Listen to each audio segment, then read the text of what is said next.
हमने क्लासिफाई किया था लिविंग ऑर्गेनिज्म को ऑस्मो रेगुलेशन के बुनियाद पर।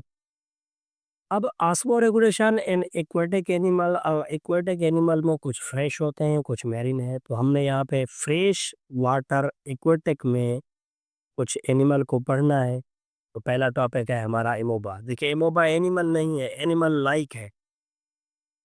हमने पढ़ा है कि एमोबा जो है वो मॉर्फोलॉजिकल स्ट्रक्चर के बुनियाद पर अगर आप उनको ऐसे बनाएंगे तो एमोबा की स्ट्रक्चर हर एक एंगल में बन सकती है इस फॉर्म में।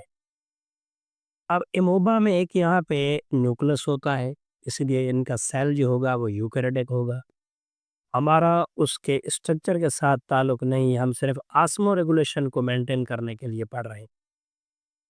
एमोबा के अंदर ये दो पार्टीशंस हैं उनके साइटोप्लाज्म की, आपने पहले पढ़ी हुई हैं। जो साइटोप्लाज्म इस ग्रेन्युलर स्ट्रक्चर से बाहर होगा, इसको हम क्या कहेंगे? ये हो जाएगा एक्टो एक्टोप्लाज्म।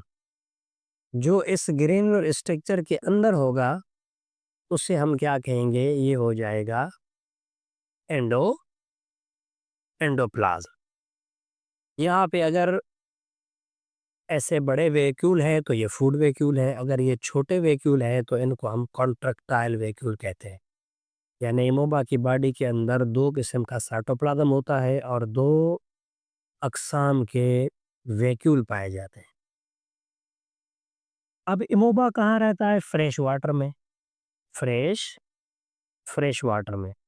तो हम क्या कहेंगे कि एमोबा की जो सराउंडिंग होती है, जहाँ पे वो रहते हैं, उसको हम कहते हैं कि इनका बाहर वाला जो पोर्शन है पानी का रहने का, हैबिटेट जो उनकी होगी वो क्या होगी?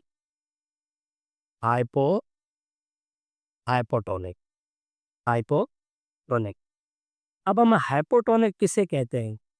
हाइपोटोनिक हम किस चीज़ को कह रहे हैं?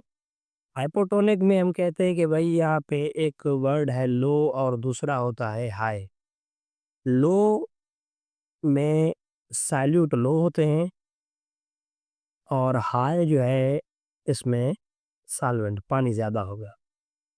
एमोबा की बॉडी के अंदर जो स्ट्रक्चर होगी उसे कहा जाता है कि ये है हाइपरटोनिक। हाइपरटोनिक। तो यहाँ पे अगर लफ्ज़ हम हाइपर लिख दें तो हाइपर की मीनिंग हो जाएगी हाई। हाई। अब हाई और लो क्या? हाई होगा इनके अंदर सैल्यूट और लो इनके बॉडी के अंदर मौजूद है सॉल्वेंट। अब बाहर देखें, सॉल्वेंट हाई है और उनके बॉडी के अंदर सॉल्वेंट लो है। बाहर सैल्यूट लो है, बॉडी के अंदर सैल्यूट हाई है। तो जब ये इमोबा के बॉडी के अंदर फूड के साथ पानी दाखिल होगा, तो इमोबा की बॉडी जो है वो डिस्टर्ब होना शुरू हो जाएगी। क्यों?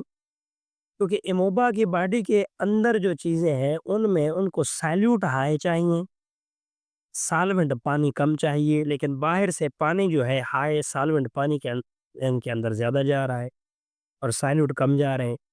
फिर इनकी बॉडी होती है डिस्टर्ब। फिर वो अपनी बॉडी को रेगुलेट करने के लिए, मिनरल्स को, आयन्स को मेंटेन करने के लिए इमोबा क्या करता है? अपने कॉन्ट्रैक्टाइल वैक्यूल का इस्तेमाल करता है।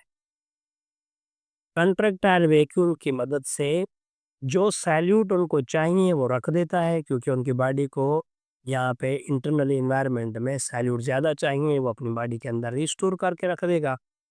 और जो सॉल्वेंट होगा, जो पानी इनकी बॉडी के अंदर आएगा, ये कॉन्ट्रैक्टाइल वैक्यूल उस पानी को लेकर उनकी बॉडी से, यहाँ से या किसी भी जगह से ये बॉडी से बाहर निकाल देते हैं।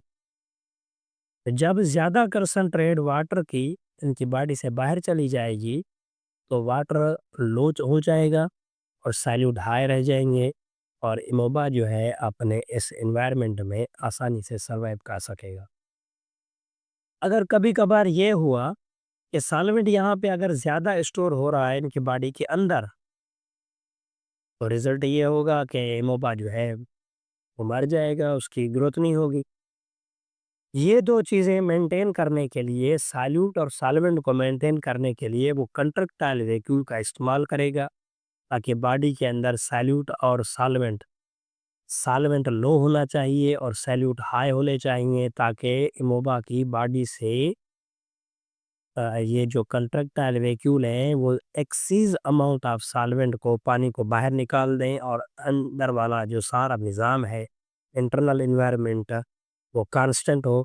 अगर इंटरनल एनवायरनमेंट कांस्टेंट होगा तो फिर यही हम कहेंगे कि होम्योस्टेसिस जो है वो बैलेंस हो चुका है। और होम्योस्टेसिस बैलेंस है तो ऑस्मो रेगुलेशन उसका एस्पेक्ट है और अमोबा इन बॉडी पानी के अंदर अपना सर्वाइवल इजीली कर पाएंगे।